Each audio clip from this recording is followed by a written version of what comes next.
अनंत ब्रह्मांड, समुद्र, नदियां, पहाड़, सरोवर, झरने, वृक्ष, वाटिका, यह पूरा भूमंडल भगवान के मुंह में ही जब मैया ने देखा तो ऐसी चकराई के चक्कर खाकर के जमीन पर गिर पड़ी।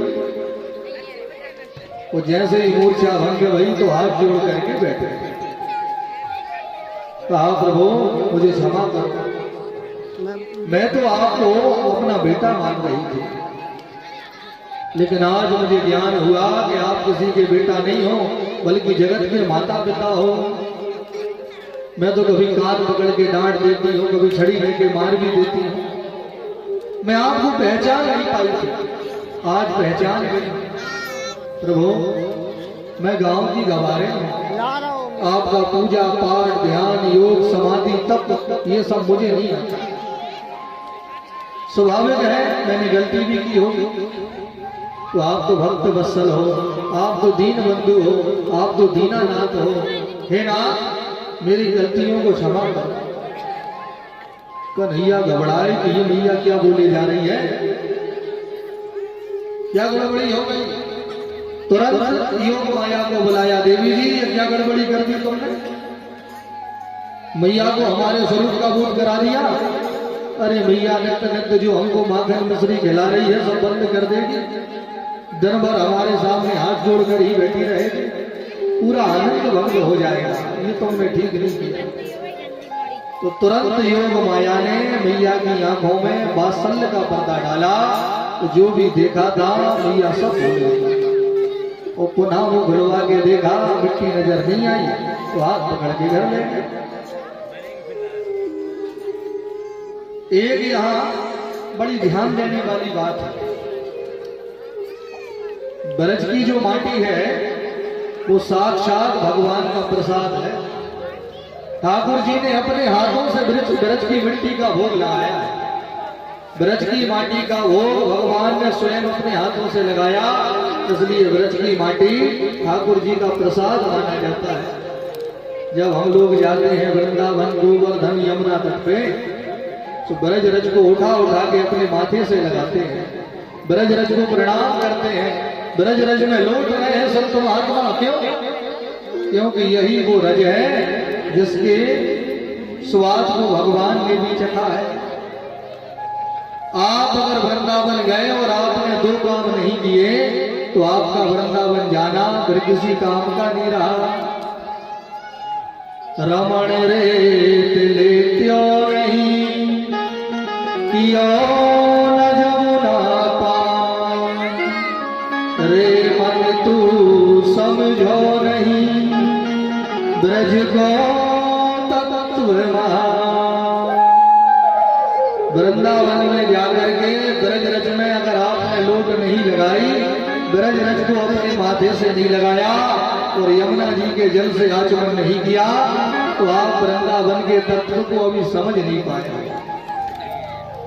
इसलिए जब भी जाओ तो ब्रज की माटी को प्रणाम करो, ब्रज की माटी को उठा करके अपने माथे से लगाओ, क्योंकि यही वो रज है जिसमें हमारे ठाकुर जी चरण रख करके चला करते थे। या वृंदावन जाओ ना तो धनवान बलवान पदवान बन के वृंदावन मत जाना, वहां सभी सत्ताओं के स्वामी राधा माधव सरकार वृंदावन की ब्रज की रानी है राधा रानी, वहां केवल उनका ही हुक्म चलता है। तो वहां अगर तुम कोई पद का अभिमान लेके या बल का अभिमान लेके या धन का अभिमान लेके जाओगे तो केवल ईंट पत्थर के मकान देखते आ जाओगे। वृंदावन का तत्व क्या है उसे कभी नहीं देख पाओगे। वृंदावन के तत्व को समझना है तो अपने धन बल के अहंकार को अपने घर में ही छोड़ के जाओ, तो वृंदावन को भगवान के भक्त बन के जाओ। लोग वृंदावन में भी धनवान बन के जा रहे हैं। वृंदावन गए तो बड़े बड़े होटलों में एसी रूम में रुक रहे, महंगे महंगे होटलों में भोजन कर रहे। अरे यही सब करना था तो यहाँ क्यों आ गए? अरे वहां गए हो तो वृंदावन के परिक्रमा में, गोवर्धन के परिक्रमा में जहां जगह मिले दरी बिछा करके सो जाओ। वहां से निकल के संत महात्मा जा रहे हैं, उनके चरणों की धूल उड़ के जब हमारे शरीर पर लगेगी तो यह तन शुद्ध हो जाएगा। एसी के रूमों में वह धूल थोड़ी मिलेगी। जब ब्रज रज में लौटोगे तब ब्रज रज तुम्हारे शरीर से लगेगी। महंगे महंगे कमरे ढूंढ रहे हैं वृंदावन।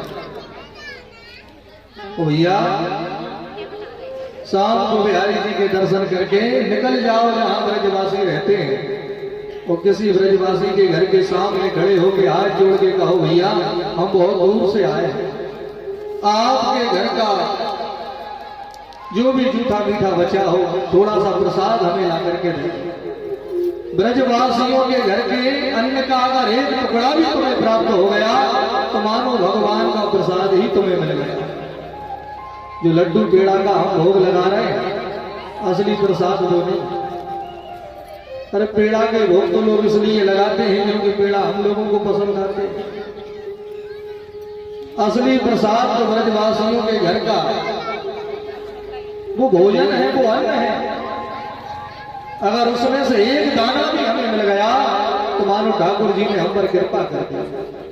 शर्म मत कर, वहां जाके किसी भी ब्रजवासी से हाथ जोड़ के कहो भैया हमें ज्यादा नहीं चाहिए, आप तो बस आधी रोटी का टुकड़ा भी अगर हमको दे दोगे तो बड़ी कृपा हो जाए। माया की दृष्टि से वृंदावन देखोगे तो केवल ईंट पत्थर के मकान नजर आएंगे, लेकिन जब भक्ति की नजरों से वृंदावन देखोगे तो कण कण में राधा और माधव ही नजर आएंगे। डाल डाल और पात पात पर राधे राधे हो। ऐसा कोई कोना नहीं है जहां हमारे प्रभु ना हो। बोले वृंदावन धाम की।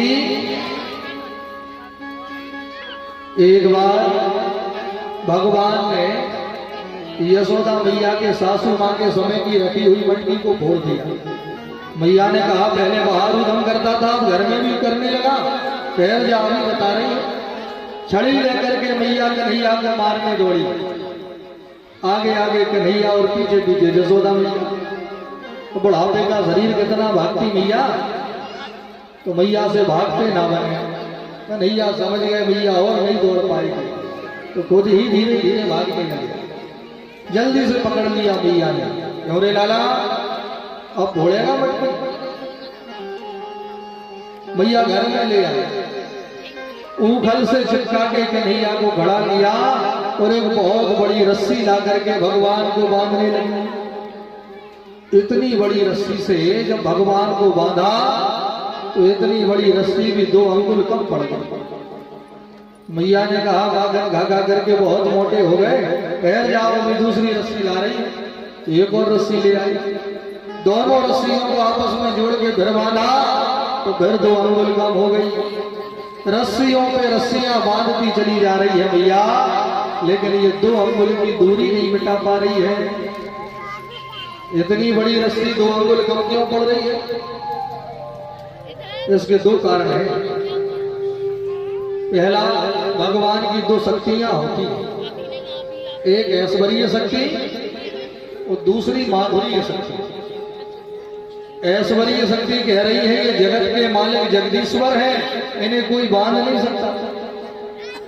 माधुर्य शक्ति कह रही है होंगे जगदीश्वर, अभी तो जसोदा के बेटा बने हैं ना, इन्हें बंधना पड़ेगा। दोनों शक्तियां रस्सियां अपनी अपनी ओर खींचने लगती है और इनकी खींचा कान में हर बार 2 अंगुल कम हो जाती है। और दूसरा कारण देखो, कन्हैया है परमात्मा, है कि नहीं? भगवान परमात्मा है कि नहीं है? तो हम सब लोग हैं जीवात्मा। तो हम जीवात्मा और इन परमात्मा के बीच में हमेशा 2 अंगुल की दूरी रहती है। 2 अंगुल का जो माया का पर्दा हमारी आंखों पे पड़ा है, जिसके कारण हम कई जन्मों निकाल देते हैं लेकिन परमात्मा को नहीं देख पाते। हर बार ये 2 अंगुल की दूरी मिटाने ही हमको जन्म दिया जाता है, लेकिन हर बार हम व्यर्थ के काम कर करके जीवन निकाल देते हैं। ये 2 अंगुल की दूरी नहीं मिटा पाते। 2 अंगुल की दूरी मिटेगी कैसे? बोले जो माया से मुक्त होकर के अपने मन को माधव में लगा देते हैं उनकी यह 2 अंगुल की दूरी मिट जाती है।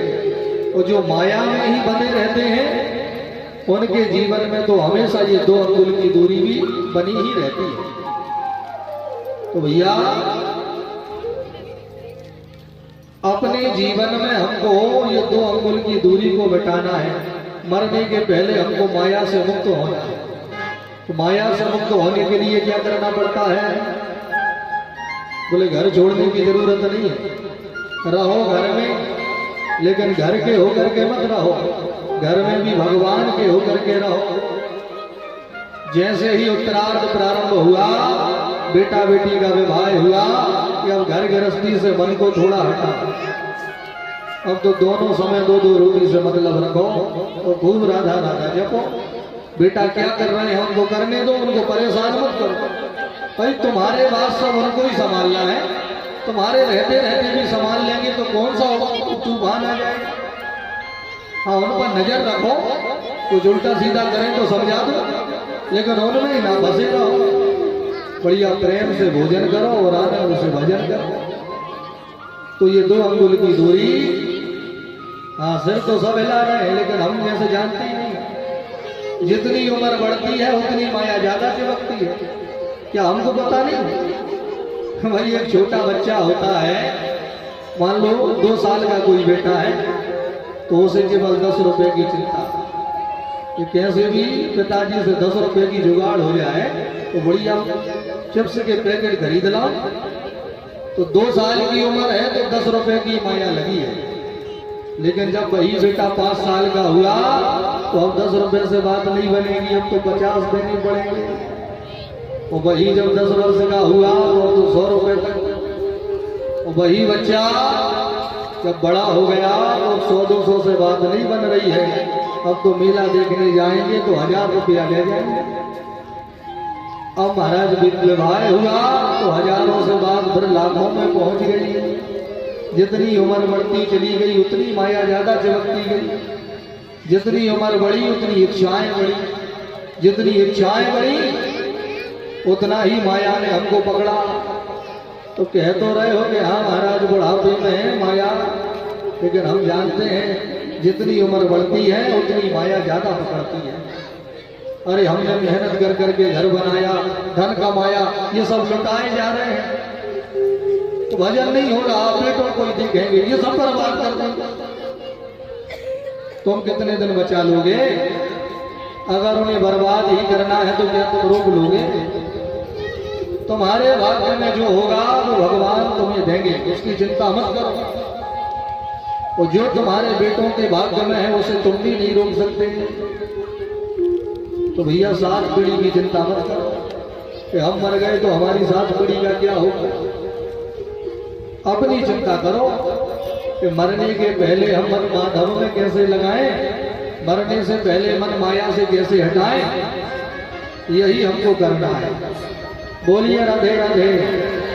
भगवान को मैया नहीं बांध पाई तो कन्हैया खुद ही बन गए। तो बने हुए कन्हैया ऊफल सहित नंद भवन के बाहर आ गए। तो बाहर तो पेड़ लगे हुए थे, ये अशोक के वृक्ष हैं। भगवान जब उनके बीच में से निकले तो कन्हैया तो निकल गए, लेकिन कन्हैया का ऊफल इन्हीं पेड़ों में अटक गया। तो प्रभु ने जोर का झटका मारा तो जड़ सहित दोनों पेड़ उखड़ के धम से गिरे।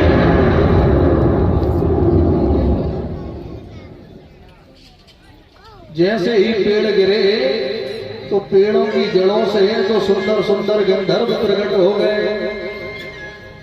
इन गंधर्वों ने हाथ जोड़ के कहा, महाराज हम कुबेर के बेटा है। नारद जी का एक बार हमने सम्मान नहीं किया तो उन्होंने हमको पेड़ बनने का श्राप दिया, लेकिन उन्हीं नारद बाबा ने कहा था कि तुम्हारी मुक्ति भगवान के हाथों से होगी। तो आज हम मुक्त हो गए। तो हम जान गए आप ही भगवान हो। भगवान हो तो हमारा प्रणाम स्वीकार करो। कन्हैया ने कहा, बताओ न जाने कब से पेड़ बनी खड़े थे, आज मुक्त हो पाए हो, चलो हमसे वरदान मांगो। कुबेर पुत्रों ने कहा प्रभु आपने मुक्ति ही कर दिया, ये किसी वरदान से कम नहीं, लेकिन फिर भी आप हमको वरदान देना चाहते हो तो बस एक ही वरदान दो। बहुत सुंदर मांगा, कभी मांगने का मौका मिला है तो जी कुबेर पुत्र मांग रहे हैं, ऐसा ही वरदान भगवान से मांगो। क्या मांगा? वाणी गुणान कथने श्रवणो कथाया हस्ते च कर्मसु मनस्तव पालयो स्मृत्यां शिरस्तव निवास जगत् प्रणामे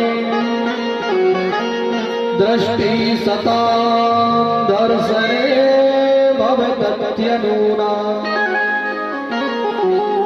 ये गंधर्व कह रहे हैं प्रभु वाणी गुणान कथने, हमारी वाणी से केवल आपकी ही कथा निकले। श्रवणों कथाया, कानों में भी केवल आपकी कथा ही सुनाई पड़े। हस्ते च कर्मसु मनस, हाथों से केवल सेवा हो तो मन केवल आपके चरणों में लगा रहे। दृष्टि में आपके दर्शनों की लालसा रहे और ये मन यहां वहां ना भटके। मन हमेशा आपका ही चिंतन करता हुआ आपके चरणों से चिपक जाए। जो इन कुबेर पुत्रों ने कहा है यही वेदों में भी लिखा है। वेद भगवान भी यही आदेश कर रहे हैं, भद्रं कर्णे शृणुयाम देवा भद्रं पश्येमाक्षभिर्यजत्राः। वेद भगवान कह रहे हैं भद्रं कर्णे शृणुयाम देवा, हे प्रभु आपकी सुंदर कथा ही हमें कानों में सुनाई पड़े, दुनिया का शोर संगीत हमको सुनाई ना पड़े।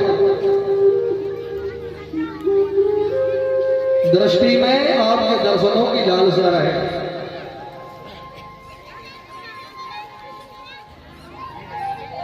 लेकिन हम लोग तो संसार की वस्तुएं मांगते हैं, धन मांगते हैं, दौलत मांगते हैं, संपत्ति मांगते हैं, पुत्र मांगते हैं, अन्न मांगते हैं, वस्त्र मांगते हैं, सोना चांदी मांगते हैं।